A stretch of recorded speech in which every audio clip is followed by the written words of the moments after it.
আপনারা দেখছেন এবিএন 24 সংবাদ। লালমনিরহাটে বৈষম্যবিরোধী ছাত্র আন্দোলনে ত্রাণ তহবিল থেকে বন্যার্তদের মাঝে ত্রাণ সামগ্রী বিতরণ করা হয়েছে।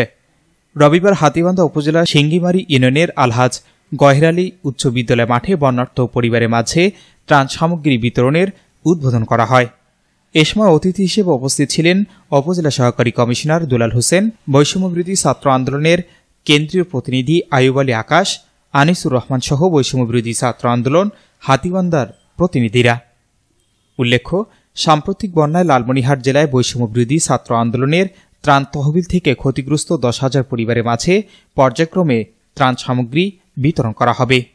বৈষম্যবিরোধী ছাত্র আন্দোলনের কেন্দ্রীয় প্রতিনিধি আয়ুব আলী আকাশ বলেন, উত্তরবঙ্গসহ সারা দেশের মানুষের প্রাণের দাবি তিস্তা মহাপরিকল্পনা বাস্তবায়ন। এটা নিয়ে শীঘ্রই আমাদের ঢাকা থেকে লং মার্চ টু তিস্তা এবং তিস্তায় মহাসমাবেশের মতো কর্মসূচি অতি দ্রুতই আসছে। এজন্য স্থানীয়দের সহযোগিতা কামনা করছি। লালমনিরহাট জেলায় ভারী খাবার সেটা নিয়ে এসেছে, যেহেতু এখান থেকে আমাদেরকে যে ইনফরমেশন আমরা পেয়েছি, এখানে আপাতত শুকনো খাবারের প্রয়োজনীয়তা ছিল না, সেই জন্য আমরা ভারী খাবারের ব্যবস্থা করেছি। তো পুরো লালমনিরহাট জেলায় আমাদের 10,000 প্যাকেট খাদ্য বিতরণ হচ্ছে এবং কেন্দ্র থেকে আমরা 10 জন প্রতিনিধি, লালমনিরহাট জেলার 5টা উপজেলায় 2 জন করে আমরা 10 জন প্রতিনিধি আছি এবং প্রত্যেকটা উপজেলায় আমরা নিজেরা, অর্থাৎ বৈষম্য বিরোধী ছাত্র আন্দোলনের সাথে যারা জড়িত ছিল তারা নিজেরা বাড়ি বাড়ি গিয়ে এই নামের লিস্টগুলো করেছে।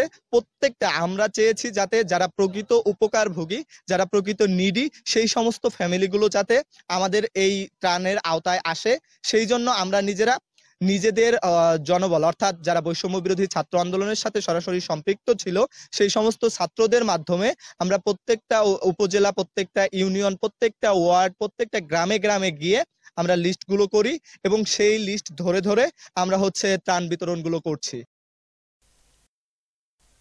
Shahinur Rahman, news desk, ABN 24। Easy by electronics, এখানে খুচরা ও পাইকারি এবং সহজ কিস্তিতে সিঙ্গার, যমুনা ও অল্টারনেট ফ্রিজ সহ সকল পণ্য বিক্রি করা হয়। প্রোপাইটার মোহাম্মদ আব্দুর রাজ্জাক মণ্ডল। স্থান উপজেলা পরিষদ সংলগ্ন জামতলা রোড, পীরগঞ্জ, রংপুর।